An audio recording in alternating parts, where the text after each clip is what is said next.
Today we're taking a look at a couple of products from Ulanzi, the PT14 camera flip mirror, and their multi-arm live broadcast stand. So let's get into it.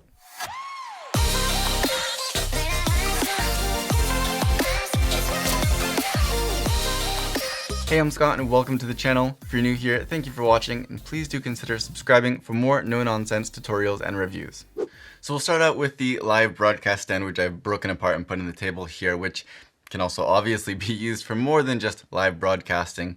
And then we'll just touch on the mirror at the end because it's a very simple little product that can be very useful if you need it, and I'm using it right now for that very reason. So to me, this seems more like a multi-purpose, multi-arm, multi-attachment, table-mounted stand. I guess that doesn't roll off the tongue quite as well as a name. First off, it's obviously pretty much 99% all metal, and it comes with a two-part central tube, one that is connected to the clamp, which goes onto your table or your desk and can clamp onto surfaces up to 5 centimeters thick.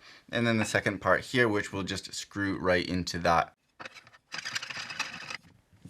like that. Now the clamp has a nice big surface area, so it clamps on nice and tight, but of course the overall stability of this will depend a lot on the stability of your table or your desk, so keep that in mind. This central tube, when these two halves are now connected together to full height, it comes to about 72 centimeters off the surface of the table, and it has a female 1/4-inch screw thread at the top, so you could even just use it as it is for a table or desk mounted light stand or camera mount right up on top of here. So then you get these 3 folding arms here that slide onto the pole at whatever height you want. One of them has 3 fold out sections here, and the others have 2, and they have a variety of connections at the end.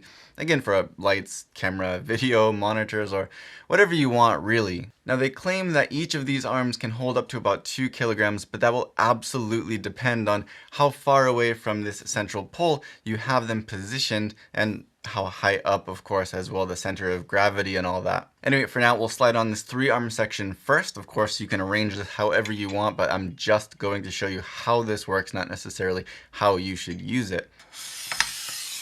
Tighten that down. At the end of this 3-section arm, which can extend up to about 70 centimeters away from that central post, you have a 1/4-inch screw thread here with currently this male screw with a knob on the other side screwed into here, but you can completely remove this if you want. Anyway, this is a 1/4-inch screw, which is meant to attach something like their little stud here with this 1/4-inch thread on the top here, or even their included cold shoe, for example, or even the included ball head, which have 3/8-inch screw threads, as long as you have a 3/8 to 1/4-inch adapter, which are very easy to come by. Even a little mic clip would work in that case. There's a little rubber ring around that mounting point to prevent whatever you mount there from spinning loose. And of course you could use this with a ton of other different accessories as well. There's actually a rubber ring on the bottom side as well, so you could completely remove this screw here and reverse it and mount something on the bottom instead if you need to have it hanging down.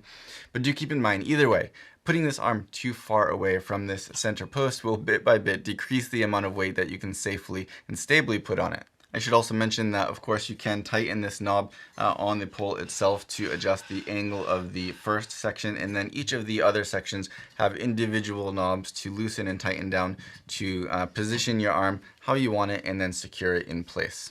The next arm, which is a 2-section folding arm that goes out to a max of just under 50 centimeters away from that central post, has a larger female screw thread at the end meant for this extending post here. Now this little post that's primarily meant to attach at the end of this 2-section arm can go from about 14 centimeters to 20 centimeters using this little rubber twist lock in the center, and it has a male 3/8-inch screw thread on top to attach something like, again, that cold shoe or the included ball head. Once again, the mic clip could also fit on here because that has that 3/8-inch screw thread, and anything outside of this kit as well, as long as it has that 3/8-inch screw thread, could fit right on top of here. Now while we're here, let's take a look at this ball head itself. It's all metal, and it has an Arca Swiss style quick release plate. It's got a bubble level on the side here and a single knob for loosening and tightening it down. There's not a separate knob for panning. There's only this one single knob here. But it is pretty big, and it's easy to get, a lot of force behind it to make sure that it's tightened down really nice and tight. In all honesty, I don't know how much weight this head is actually rated to hold, but it is decently strong and well made, although obviously it's very simple. Let's get this attached and move on to the next section. So next up is the arm for the mic stand, which has a little hole for the spring arm, this arm right here in the end, with a knob to tighten that down and hold it in place. The mic arm itself is basically a smaller, cheaper version of those arms that you see on so many podcast type talk show sets. It seems to do the trick, and it does move more or less quietly, at least for now, and it holds its position fairly well depending on the weight of the microphone. There's a 3/8 inch adjustable angle screw on the end here, and of course that standard mic clip that is included in the kit. You could of course also put lights or things on this arm if you wanted to, but in all honesty, I feel like if they built the mount for this spring arm right into the base of this whole thing on the table and somehow left this third folding arm for something else like the other two arms, it would have been even more useful overall. So now again, this is not necessarily the setup that I would advise everybody using, but we're going to get this on there just to show you how it all fits and how it all moves and things like that. Let's go ahead with this last arm. After having been sitting on there for a couple of days, it seems that the weight of the SM7B is just a little bit too much for this to hold its place. So if you're going to be using this for a microphone, choose something a little bit lighter. Again, this is a pretty heavy mic. Although it is a bit of a bummer because I think this is a pretty common mic for people who are doing podcasts and things like that. And it's actually relatively cheap for the quality. So I think that a lot of people who are really going to be getting into a setup like this using one of these arms is probably going to be attracted to a microphone like this. So just putting a little bit of stronger springs into this mic arm, I think would have been a good idea for them and probably not cost a whole lot more. So anyway, like I said, I can definitely see this being useful for mounting a couple lights and maybe a video monitor to have a tabletop setup where it's easy to reposition the lights, for example. Of course, a setup with a mic, a light or two, and maybe even a camera for when you're filming a talking head at your desk, or, okay, fine, live streaming, as the product name suggests.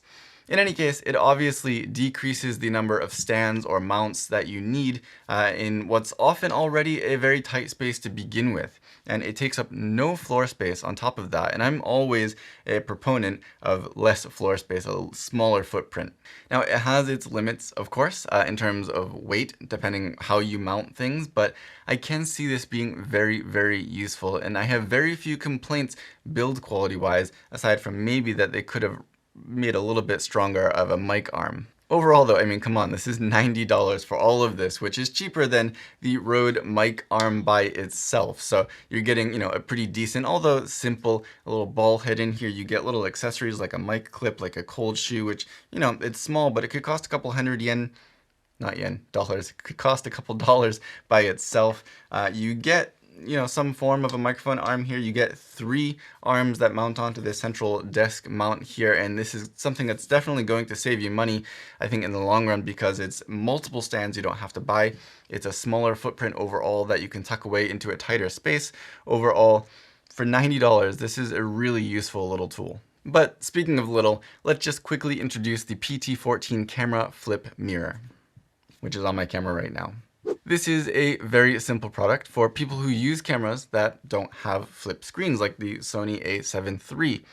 In all honesty, I think that the number of people who need this might be a bit limited, but for those people, this is made very well, and it does exactly what it should do. Now, why not just use an external monitor, you ask? Well, one, because this is $30 versus at least $100 for most external monitors. And on top of that, something like the Sony a7 III, using the HDMI means that you don't have face detect autofocus anymore, and that's a no-go for most people who are going to be obviously in front of the camera. So essentially, this is exactly what you see in the pictures online and nothing more and nothing less. So I don't want to spend a long time on it, but just introduce it to you in case you didn't already know it exists. It is all metal, and it has angle adjustments in 2 spots to find the right angle and position to mirror your image from that back screen back to you out in front of the camera. The friction on those joints did seem good to me out of the box, holding it in place, but of course you can use the screws to tighten it down and hold it where you need.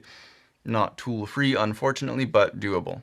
It folds down flat for easier transport, and it even has 2 rotatable cold shoes, one on either side, for you to mount things that you might miss out on by taking up the camera's hot shoe with this mirror itself. Actually, it doubles the mounts you originally had, so win-win.